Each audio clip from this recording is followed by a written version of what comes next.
patokannya dari Amsal pasal 22 ayat 6 tadi. Mendidik mereka sesuai yang patut baginya. Kalau nggak patut bagi mereka, saya nggak akan pernah mau pakai. Demikian Bapak Ibu, kiranya ini boleh menjadi berkat untuk kita semuanya. Dan kalau ada mau di-sharing-sharingkan pertanyaan, boleh. Kalau saya mampu jawab, saya jawab. Kalau enggak, saya carikan nanti. Sembah nuwun, Gusti berkahi Bapak Ibu. Pak Wit, monggo. Oke, terima kasih Pak Mazana. Kalau tadi Bapak memberi kesempatan kepada jemaat kami yang ingin disaringkan gitu, ya Boleh, Pak ya? monggo. Monggo, monggo, monggo. Atau mungkin ada unek-unek atau apa, boleh juga. Ya, ini butuh satu-satu atau dibatas Pak? Monggo mawon, mau aku di kamar kok, Pak. Saya Sampai coba malam. Eh, tiga dulu ya Pak ya. J, monggo, monggo. Oke, terima kasih Pak. Ada yang mau? Bapak Ibu?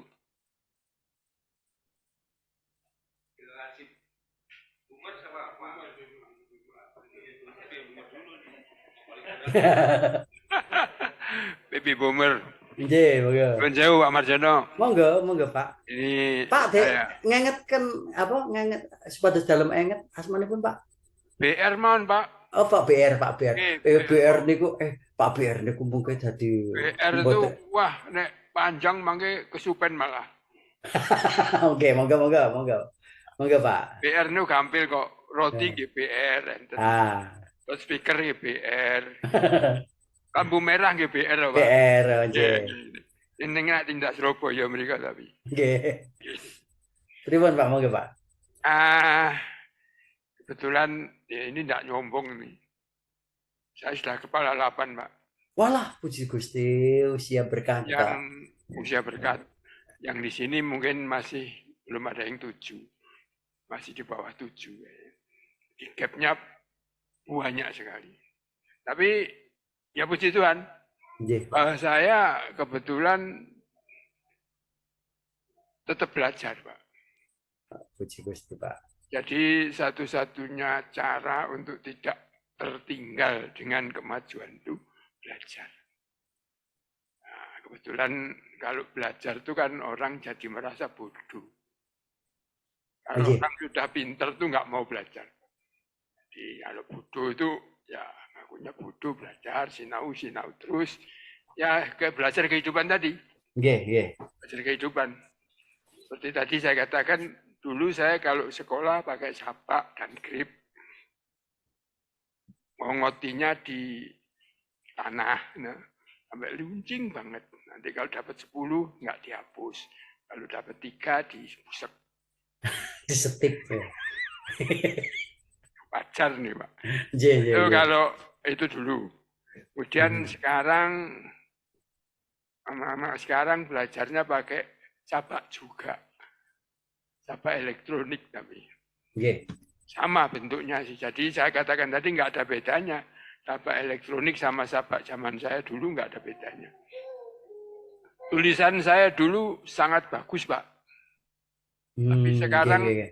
bisa bunyi sendiri karena dulu belajarnya itu ada satu halaman gitu garisnya 3.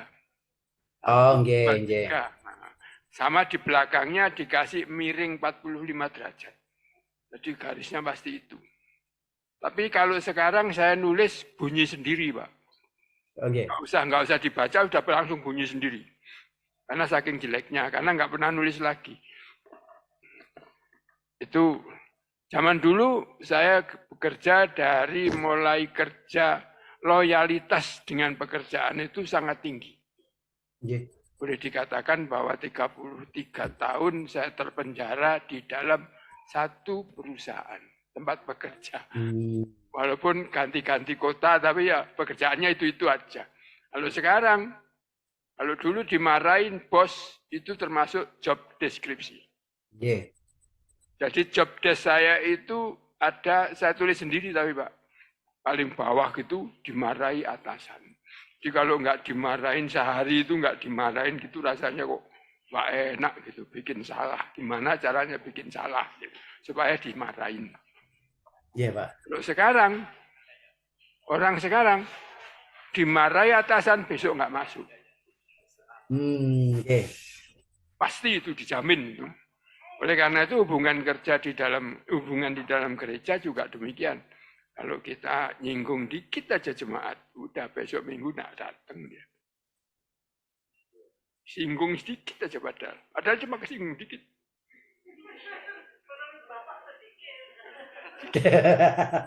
Sedikit, nggak sengaja ngomong kan, biasa kadang orang ngomongnya slok gitu, nah singgung. Besok nggak datang udah, minggu depan mana kok nggak ke gereja? Pergi kok, gereja mana? Sebelah. Jadi ada gereja ke sebelah lagi, di situ juga gitu lagi. Nah, orang-orang seperti ini memang agak repot. Oke. Itu menjembatani ini tadi. Betul Pak, ya. Kebetulan saya juga banyak gaul dengan beberapa orang dulu waktu masih kesit dulu, ya banyak sekali ada yang memajak mana gereja apa aja lah. Sebelum saya bergabung dengan GKJ itu, saya udah tamasa ke gereja mana-mana, artinya GJJ dulu, gereja jalan-jalan, ke GKI Kebun Jati ya pernah, ke Cibunut pernah, ke Guntur pernah, karena saya tinggal dulu di Jalan Palasari, jadi dekat sama Guntur, sama di gereja-gereja sebelah situ. Kebetulan ketemu sama almarhum, jadi masuk GKJ. Itu. Jadi kenapa saya sampai sekarang masih di GKJ? Nah ini masalah lain lagi. Apakah karena saya loyal kepada GKJ juga saya nggak tahu apakah memang begitu, atau jiwa kepingin pindah. Sebetulnya kepingin pindah tapi kok gimana gitu. Ampun Pak. Ya sebetulnya kan seperti tadi saya katakan di awal, kesinggung dikit aja udah pindah. Ini ya itu loyalitasnya, karena sudah terlatih dengan loyalitas kerja dulu, dengan satu dari A sampai Z sampai pensiun 33 tahun itu, ya itu aja kerjaan, di pekerjaan satu pekerjaan yang seperti itu. Sekarang kan agak bisa. Bapak anak saya sendiri juga sudah sering kali ganti-ganti, ganti meneh, perasaan kerjaan ini gini-gini, ya udah. Jadi penyakit pindah ini pun saya rasa di dalam gereja ini juga ada kemungkinan. Malah saya dulu nyponsori Pak pindah klasis Pak. Pindah klasis saja loh, bukan supaya gereja kita ini antara Bandung dan Jakarta itu, Purwakarta itu nggak ada GKJ. Purwakarta, Kerawang sudah ada, Kerawang Purwakarta nggak ada. Antara Bandung dan Bogor, Cianjur nggak ada. Nah, itu kan kalau kita bisa menjembatani seperti itu loh, kan ada baiknya. Ya, saya menggarisbawahin aja Pak, semungkin gitu ya. Sebenarnya kalau niatan pindah kayaknya bukan tipikal Bapak yang model gitu. Tapi yang jelas, kalau memang dari sisi loyalitas terdidik waktu kerja itu ya tidak salah. Tapi yang jelas gini Pak, biasanya kalau kesetiaan seseorang di dalam satu organisasi gereja itu karena itu tadi yang seperti yang sempat saya singgung di depan Pak, kode genetiknya. Kode genetik itu berkait dengan perasaan kita, pemikiran kita, dan juga emosi kita Pak. Jadi di situ itu nanti ada satu proses alami yang membuat orang ini akhirnya dengan sendirinya berketetapan, dan ketetapannya itu bersifat tetap gitu loh Pak. Karena dia setidaknya mungkin selama ini Bapak belum pernah ikut dites gitu ya, dites kode genetik gerejanya seperti apa. Tapi secara tidak langsung Bapak sendiri sudah ngalamin gitu loh, udah ngalamin dalam proses kehidupan, way of life-nya di gereja itu sudah ngikutin proses itu, sehingga Bapak sendiri menemukan baik secara psikologisnya, secara emosinya, secara spiritual. Oh, aku udah di sini, di tempat lain nggak cocok, atau bisa dibilang ya inilah hidup aku gitu ya, gitu Pak. Begitu Pak. Ya. Jadi sebetulnya terus terang aja saya dulu itu pernah jadi warga GKI di Cirebon. Karena di Cirebon nggak ada GKJ. Kemudian atestasi pindah ke Jakarta masuk GKI. Masuk GKI lagi karena dari GKI. Kemudian pindah ke Gemit. Jauh banget. Lagi kan, udah ke Gemit. Di Denpasar nggak nemu gereja yang sesuai lagi, ya asal masuk aja. Kemudian jadi Gemit. Balik ke Jawa, ya pulang ke sana ke sini kebetulan ketemu dengan seorang teman itu wong Jawa, gerejane gereja Londo gitu. Lah kenapa Pak? Lah kono GKJ di mana? Di Merdeka. Ah, sejak itu masuklah GKJ sampai sekarang. Kok nggak ucul-ucul, nggak tahu saya. Nah, cocok nih Pak. Ibaratnya ini loh bisa falsafah hidup apa? Falsafah kesanggitan Jawa ini. Kebo mulai nang kandangi. Kebo mulai nang kandangi niku lho Pak. Kan dalam maksud naik secara sampai luasnya pengetahuan tentang kode genetik gereja itu. Mungkin itu Pak Wid. Pak matur nuwun. Matur nuwun sami-sami Pak. Baby Boomers. Terima kasih Pak Bambang. Itu masuk dari generasi baby boomer. Sekarang saya mau minta langsung ke generasi Z ya. Apa tanggapan dari generasi Z? Silakan. Halo Mas, selamat malam. Malam. Pak Marjana, saya Adi, anaknya Mas Tio. Oh iya, oke. Ya, mohon doanya biar cepat punya cucu. Ini Bapak kode-kode terus ini, Pak. Saya mulai deg-degan ini. Bapak kode-kode terus ini. Iya. J Mas, makanya dan tunggu ke. Oh ya. Pasti. Gimana Mas? Oke, langsung untuk tadi topiknya menarik sekali ya gitu. Kalau yang saya tangkap tadi lebih banyak dari dari orang tua harus belajar untuk mencoba memahami cara pikir, tapi kehidupan ya kehidupan anak-anaknya zaman sekarang. Ya itu juga saya alami gitu. Tapi ada saatnya saya merasa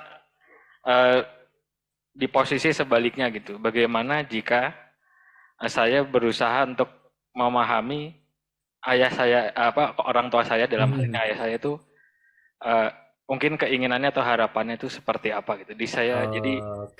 Jadi mungkin harus ada kedua belah pihak. Tapi ya seperti yang Mas Marjana sampaikan tadi, pada ujungnya memang nantinya mungkin akhirnya akan ada komunikasi gitu. Yang kalau dari yang materi Mas itu diawali dari orang tua, dia mencoba untuk memasuki hobi atau kehidupan anaknya seperti apa. Nah, akhirnya itu akan terjadi komunikasi dua arah gitu antara orang tua. Ya menurut saya juga sama gitu.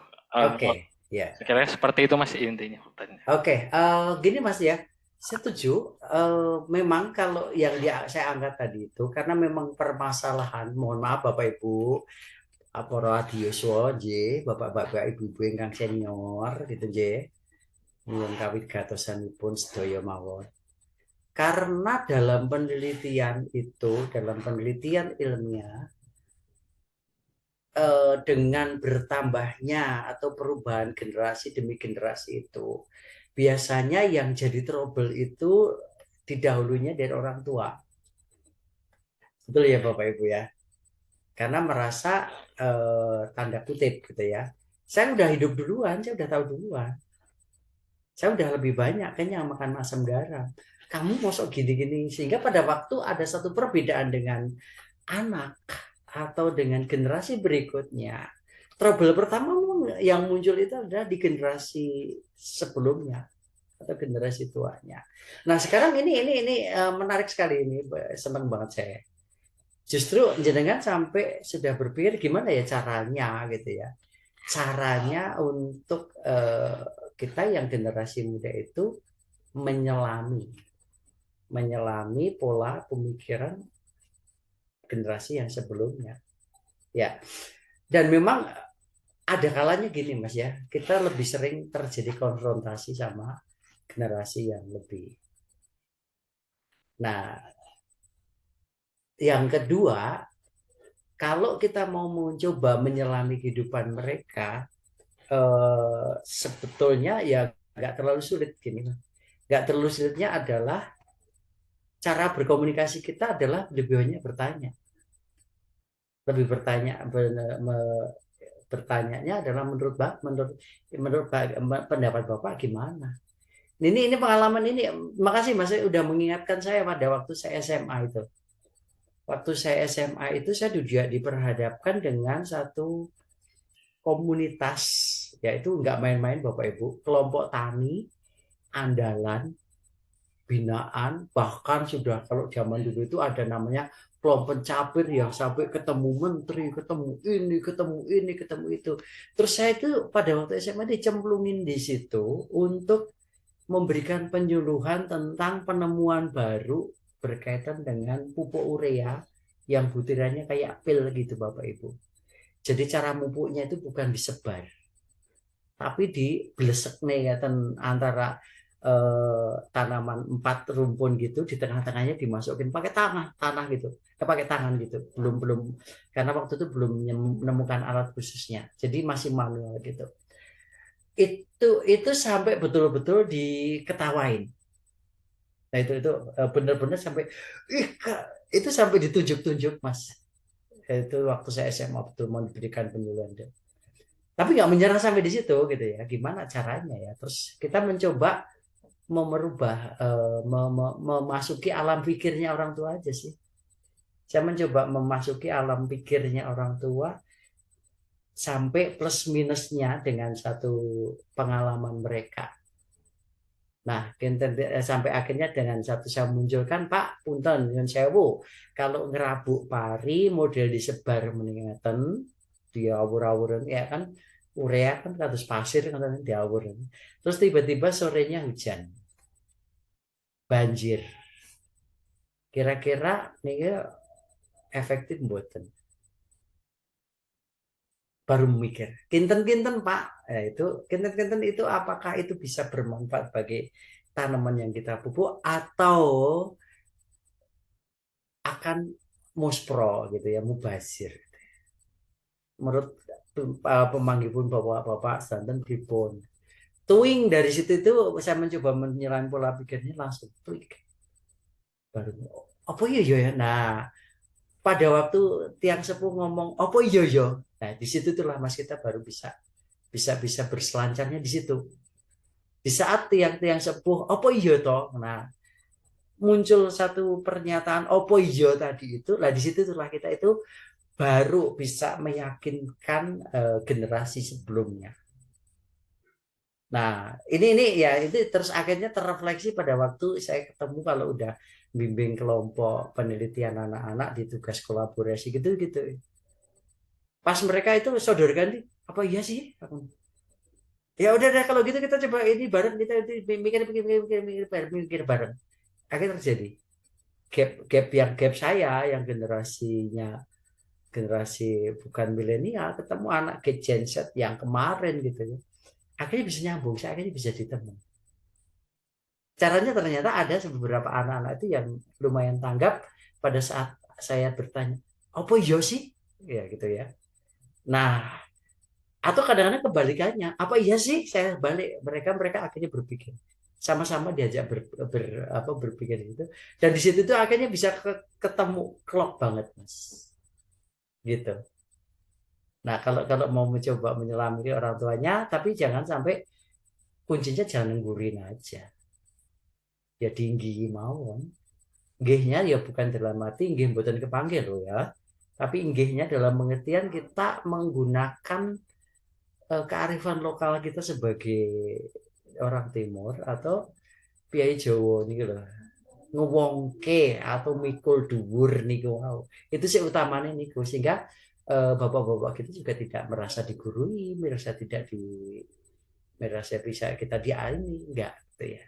Karena dengan seperti itu, begitu terbuka wawasannya, otomatis ngedikan Pak Pendeta tadi, kebun subedil tadi benar. Ini kan Mas, mungkin sakit jawab. Oh ya, terima kasih banyak. Iya. Terima kasih Pak. Monggo, Satu lagi Pak, saya mau kasih kesempatan untuk generasi Z. Sorry. Y ya. Ini generasi milenial itu usianya 26 sampai 40 tahun. J. Saya tembak langsung aja, pendeta kita aja yang masih 26 ya. Oh, terus saya 26 tuh, Pak. Ya, saya 28, Pak. Oh, 28. 28 saya generasi Y, jadi perantara ya pernah merasakan tadi permainannya yang masih kelereng, masih yang layangan itu, sampai yang main game di HP Mobile Legend itu ya saya juga merasakan, Pak. Ya, salah satu sharing saja dengan Bapak Ibu sekalian, karena saya juga merasakan namanya main game di gadget itu, gamenya anak-anak sekarang itu gamenya tidak kayak dulu. Kalau dulu itu permainannya itu lebih kepada kebersamaan sukacita, bukan saling membunuh. Saya kalah, kamu menang, saya kalah, kayak gitu kan. Kalau main dulu ya mau main lompat tali, mau mainnya yang kelereng, ya perasaan kita main dulu itu pulang ke rumah happy gitu ya. Paling nggak happy-nya kalau udah di rumah dimarahin orang tua, pulangnya kesorean, udah maghrib gitu. Nah, kalau anak sekarang itu gamenya kan kompetitifnya itu sangat terasa, Pak. Dan itu ya tadi penekanannya bukan win-win gitu, tapi win-lose. Siapa yang menang, siapa yang membunuh. Sehingga itu juga tadi yang Bapak Marjono sampaikan, bahwa itu anak sekarang tekanannya lebih tinggi, lebih stres gitu loh. Karena gamenya menuntut untuk kamu harus membunuh dia gitu loh. Padahal iya, apalagi belum ke lingkungan di gamenya itu kan tidak sehat, Pak. Toxic banget kalau ketika chatnya terus voice chatnya itu kan saling menghina. Benar kalau di game ya. Karena saya main sama ini teman juga udah pendeta duluan, dia dihina. Saya dalam arti belum tahu itu pendeta dihina-hina gitu kan. Ya, tapi bahwa memang anak sekarang mungkin ya tentang makian segala macam bisa, karena itu mempengaruhi ya saya merasakan juga. Saya juga kayak baru-baru ini aja, Pak, udah berhenti main game karena waktu yang kebuang banyak sekali dari game yang cuman mainnya bisa sejam 2 jam itu sekali permainan, sehingga banyak waktu untuk membaca buku, untuk ngupdate diri yang kebuang. Sehingga ya saya juga baru saja ya bertobat lah, tanda petik. Untuk generasi saya udah kayak ya gitu. Tapi bahwa kalau tadi Pak Majada menyampaikan bahwa bagaimana waktunya untuk orang tua bisa mengerem, bisa bukan hanya mengikuti. Karena kalau mengikuti ya kita nggak tahu arahnya, bukan teknologi yang menjadi tuan atas kita, tetapi kan bahwa kita yang harus, teknologi diciptakan untuk menolong gitu. Jadi harus ada kontrol dari orang tua dan termasuk gereja. Karena tadi sama di atas juga, tadi di atas itu jam 3 sampai jam 5 itu ada persiapan mengajar guru sekolah minggu. Terus dalam diskusinya itu juga ada melihat tentang membicarakan seorang anak. Anak sekarang itu anak kecil, kelas kecil itu udah tahu loh tentang pacaran segala macam. Ya saya menyampaikan ya emang anak sekarang itu dia lebih cepat dewasa, pertumbuhannya lebih cepat ya Pak ya secara emosional. Tapi jangan kita mengiyakan gitu loh. Itu belum dunianya anak, kan kita harus ngerem juga, Pak.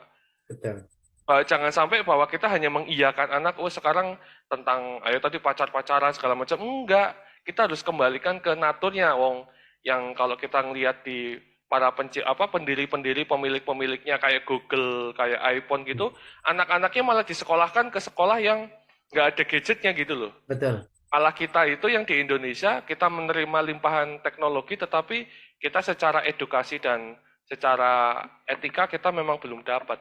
Kita memang jago-jago, anak-anak jago-jago namanya menggunakan teknologi, tetapi bahwa tadi ya harus ada kontrol dari orang tua gitu. Itu sih kalau dari sisi orang tua ya. Kalau dari sisi gereja gitu loh Pak, yang mungkin minta masukan saran bagaimana gereja bisa menjembatani antara generasi-generasi ini. Mungkin bisa minta sharing dari Bapak, dari pengalaman dari GKI Kebonjati misalnya ya tadi, bagaimana misalnya contohnya mungkin saya kepikiran sih tadinya itu ya Pak ya, ada lintas generasi ya. Jadi ya bagaimana di misalnya bulan Oktober itu bulan bulan keluarga itu Keluarga. ibadah lintas generasi kan itu kan, anak-anak diajak segala macam. Cuman minta saran masukan yang lain, Pak. Ya boleh Pak, nggak apa-apa. Itu alangkah baiknya. Kalau kami di Kebon Jati itu memang ada ibadah khusus intergenerasi ya. Jadi nanti yang tugas itu mulai dari kolektan itu sampai anak juga dilibatin, terus yang nyanyi, yang itu semua remaja itu ikut terlibat semuanya. Itu kalau intergenerasinya ya. Tapi kalau untuk kegiatan-kegiatan yang lainnya yang bersifat untuk mengimbangi, karena apa? Bahwa itu di dunia game kan seperti itu, tapi dunia nyata itu bukan kayak gitu. Itu yang harus ini. Nah ini sampai kami itu ada sekolah minggu liburan itu, Bapak Ibu, sekolah minggu liburan, kemudian jatah saya nanti tanggal 6, tanggal 7 itu bagian saya yang subuh-subuh bawa mereka untuk ngapain? Untuk sharing with society gitu loh. Tapi yang dipilih akhirnya apa? Yang kerjaannya itu tidak dipandang orang tapi bermanfaat bagi banyak orang. Apa itu Bapak? Tukang sapu yang keliling tiap pagi itu di Jalan Merdeka. Ini semua jalan raya itu kan ada tukang sapu itu, sehingga itu bagian saya sama tim nanti di Sirkuit Punjat itu untuk hanya membagikan bandrek sama apa itu bandrek yang jahit sama katimu sama apa itu aja keliling nanti subuh-subuh. Dan disitulah nanti yang akan kami pakai untuk menyeimbangkan antara dunia mereka di dunia yang terlalu keras, yang siapa yang harus mati, siapa yang harus enggak gitu di game itu, kita langsung counter dengan satu kehidupan nyata, kita perkenalkan langsung itu yang pertama Pak Diki. Terus yang kedua, dalam penyeimbangan itu biasanya nanti ada satu kegiatan-kegiatan yang lain yang kalau tadi itu masalah pagernya orang tua itu setuju banget. Nah itu mungkin dalam bentuk, kalau keluarga biasanya kami ada family keluar tuh camping bareng, keluarga per keluarga. Nah nanti kalau si bapak-bapaknya acaranya apa, ibu bapak sama ibunya acara apa, tapi anak-anak juga dikhususkan di luar itu acaranya apa. Bahkan nanti terus ada satu kegiatan juga momen yang lomba antar keluarga di lapangan gitu ya, benar-benar dalam bentuk hanya main gitu, satu kegiatan full main yang tidak ada tanda kutip harus bangga gitu, memang kita pure main untuk menjembatani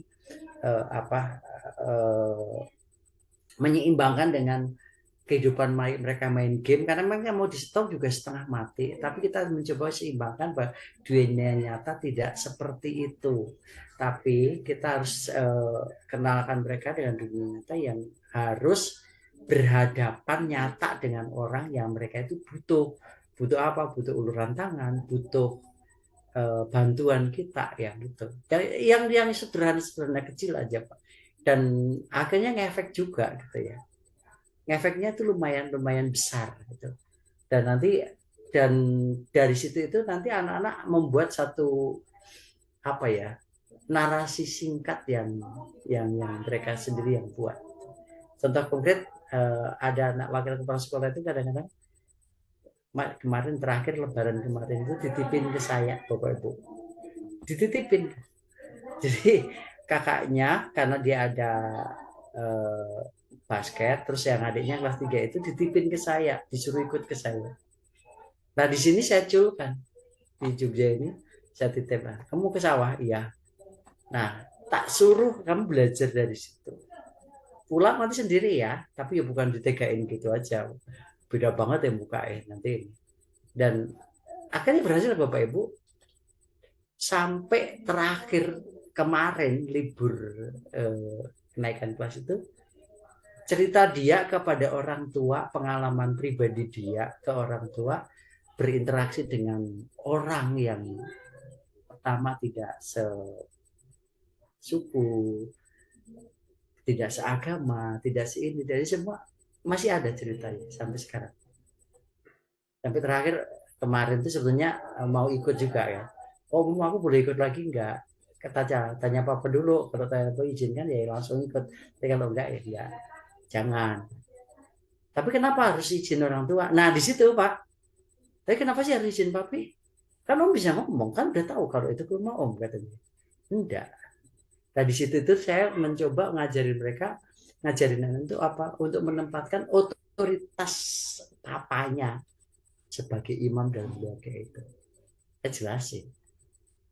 Papa itu wakil Tuhan. Oh iya ya. Dari situ Pak Dwi.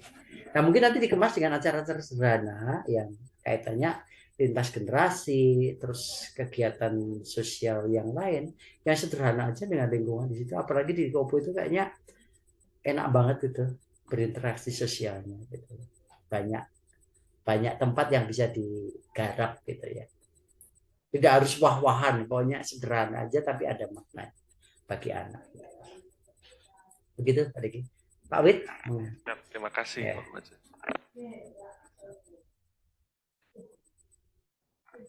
Ya, terima kasih Pak Marjana. Kayaknya PA kita cukupkan di sini ya. Saya juga mau menyampaikan Pak. Saya termasuk generasi X Pak. Iya. Sudah 2 tahap kalau dibandingin sama generasi Z, waduh, udah kalah jauh Pak.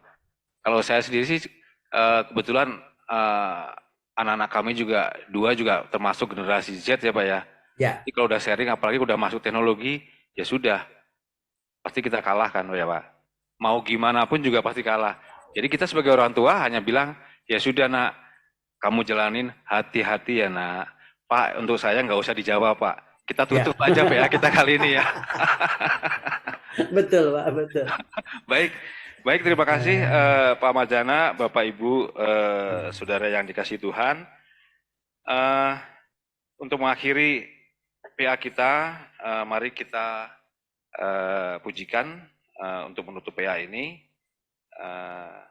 Kita dengarkan pujian, jadikanlah kami satu. Dan kami juga memberikan kesempatan kepada Bapak Ibu Saudara untuk memberikan persembahan buat gereja.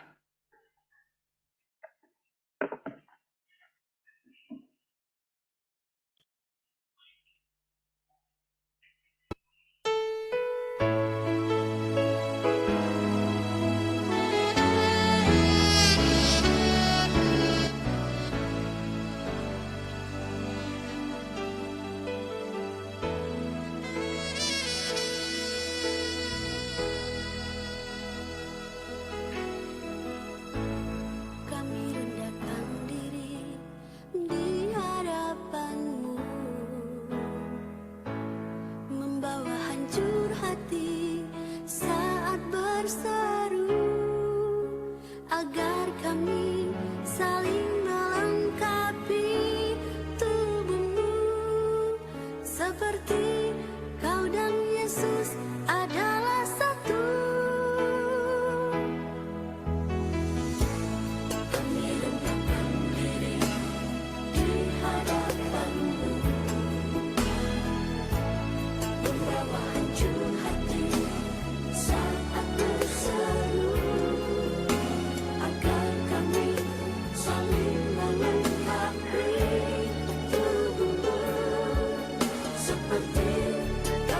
Yesus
akan kasih.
Baik, Bapak Ibu, Saudara, kita akan menutup PA kita pada malam hari ini. Kita bersatu dalam hati untuk berdoa yang akan dipimpin oleh Bapak Marjana. Silakan Bapak. Ada pokok doa khusus nggak Pak?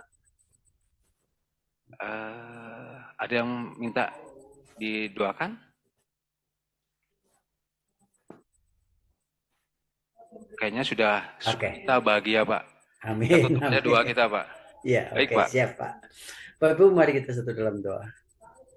Allah di surga, syukur bagimu kalau malam hari ini, walaupun secara maya kami boleh bertatap maya, kami bersyukur, sukacita kami tetap penuh di dalam Tuhan.